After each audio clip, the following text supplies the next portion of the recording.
কষ্টের একটা গল্প। একটা ছেলে আর একটা মেয়ে 2 বছর রিলেশন করার পর হঠাৎ একদিন মেয়েটা ছেলেটাকে বলল, আচ্ছা একটা কথা বলি। ছেলেটা বলল, বলো। মেয়েটা বলল, রাগ করবে না তো? ছেলেটা বলল, না। মেয়েটা বলল, আমাকে ছেড়ে যাবে না তো? ছেলেটা বলল, কখনো যাব না।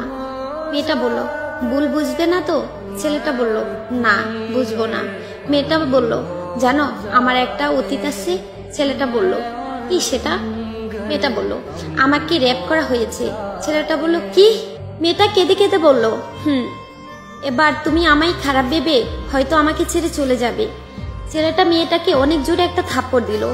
মেয়েটা বলল, চলে যেতে পারো, আটকাবো না। এ বলে মেয়েটা কেঁদে কেঁদে চলে গেল। কিছুদিন পর হঠাৎ একদিন ছেলেটি মেয়েটিকে ফোন করলো। মেয়েটি বলল, হ্যালো। ছেলেটা বলল, একটু দেখা করবে? মেয়েটা বলল, কোথায়? ছেলেটা বলল, আমরা যেখানে দেখা করতাম। মেয়েটা বলল, আচ্ছা।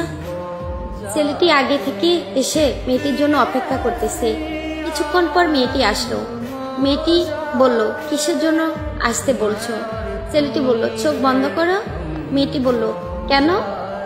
ছেলেটা বলল, এত প্রশ্ন করো কেন? মেয়েটা বলল, আচ্ছা চোখ বন্ধ করলাম। ছেলেটা বলল, এবার চোখ খুলে তাকাও। মেয়ে চোখ খুলে দেখে যে ছেলের বাবা মা আসছে। মেয়ে অবাক। ছেলেটা তখন হাঁটু গেড়ে বসে মেয়েটাকে বলল, তুমি কি আমাকে বিয়ে করবে? মেয়েটা বলল, তখন ছেলেটি বলল, আমি তোমাকে ভালোবাসি, তোমার অতীতকে না। তারপর ছেলে ও মেয়ে বাবা মায়ের ইচ্ছাতে তাদের বিয়ে হয়। হ্যাঁ, এটাই সত্যিকারের ভালোবাসা। অতীত জেনেও ভালোবাসার মানুষটি ছেড়ে যায় না। আসলে এই গল্পটা শুনে বুঝতে পারলেন, সব ছেলে এক হয় না এবং তার পরিবারও না। ভালোবাসতে জানলে ভালোবাসা সুন্দর বোন, ভালোবাসো মন থেকে।